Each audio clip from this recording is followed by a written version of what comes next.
বিয়ানীবাজারবাসী আমরা অত্যন্ত আনন্দের সাথে জানাচ্ছি যে আমাদের সিলেট বিয়ানীবাজার গোলাপগঞ্জ আসনের জুলগাছ প্রতীকের সংসদ সদস্য পদপ্রার্থী জননেতা আলহাজ হাফিজ মৌলানা মোহাম্মদ ফখরুল ইসলামের পক্ষ থেকে আজকে বিয়ানীবাজার কেন্দ্রীয় জামি মসজিদের কেন্দ্রীয় শাহিদগাহ নির্মাণের জন্য ওনার ব্যক্তিগত পক্ষ থেকে 40,000 ইটের ওয়াদা করেছিলেন বিগত জুমায়। উনি ওনার ওয়াদা মোতাবেক আজকে আমাদের মসজিদে বিয়ানীবাজার কেন্দ্রীয় জামি মসজিদের জিম্মাদার এবং আমাদের মুরব্বীদের কাছে ওনার ওয়াদা অনুযায়ী উনি ইট হস্তান্তর প্রক্রিয়া শুরু করেছেন।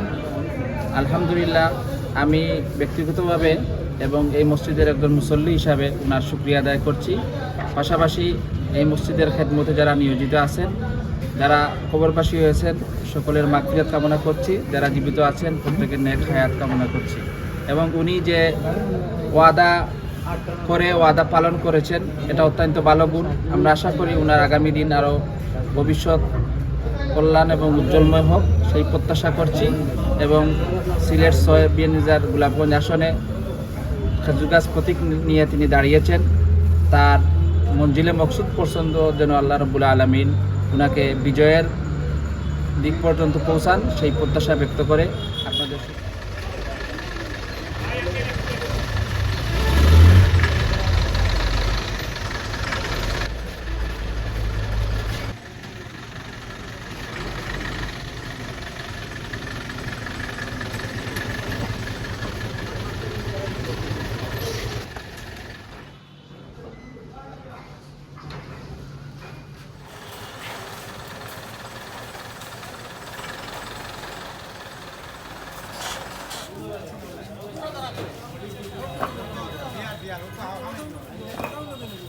আলহামদুলিল্লাহ আলহামদুলিল্লাহ আপনারা শুনিয়া খুশি হইবা বিয়ানীবাজার কেন্দ্রীয় জামে মসজিদ যে জনাব মোহাম্মদ হাফিজ মোহাম্মদ ফখরুল ইসলামের সহযোগিতায় কেন্দ্রীয় ঈদগাহ নির্মাণের জন্য 40,000 ইট দান করছেন।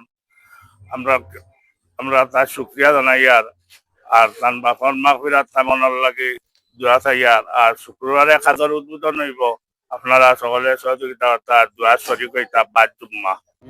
ইসলামের এমপি পদপ্রার্থী হাফিজ মৌলানা ফখরুল ইসলাম বাইরে আমি বিয়ানীবাজার জামে মসজিদের প্রতিবেশী হিসাবে আমি একজন ব্যবসায়ী। আমি ধন্যবাদ জানাই আর তানে আমরা বিয়ানীবাজার কেন্দ্রীয় জামে মসজিদে বহুদিন ধরে কোনো ঈদগাহ নাই, তাই একটা ঈদগার এই ইট স্টলিং দিছেন 40,000 ইট দিছেন। এর কারণে আমরা ব্যবসায়ী বিয়ানীবাজার ব্যবসায়ীর পক্ষ থেকে তানে অসংখ্য ধন্যবাদ জানাইয়া। এইরকম আরও যারা আসুন বিদ্যমান সকল আসুন বিভিন্ন রাস্তাঘাট হাফিজ ফখরুল ভাইয়ের মতো এইভাবে দিয়া সহযোগিতা করবা সবাইকে।